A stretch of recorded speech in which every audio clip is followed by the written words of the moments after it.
Simultaneous showdown inspection isinagawa ng Ilocos Norte Police upang matiyak ang kahandaan sa panahon ng kalamidad.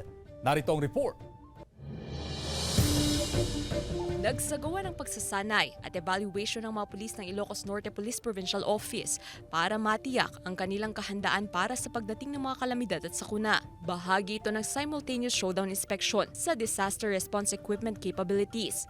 Isa-isa ring ininspeksyon ng mga rescue equipment ng PNP na makatutulong sa pagresponde tuwing may bagyo. Ayon sa INPPO, walang kakulangan sa mga kagamitan na kanilang kakailanganin sa pagresponde. Nasa na po tayo, season ng tag-ulan po. Kaya dapat po nakikita po natin na dapat na nating ihanda at i-check kung ano yung capabilities ng kapulisan po para magkaroon po tayo ng safe and secure na province po during the rainy season po. Bukod sa inspeksyon, kasalukuyan ding nagsasagawa ng WASAR o Water Safety, Rescue and Survival Techniques Training ang INPPO upang matiyak na nakahanda ang buong hanay ng PNP sa lalawigan. May mga ongoing trainings pa rin na kami to address yung pong rainy season po natin. Gab De Luna, 1 North Central Luzon.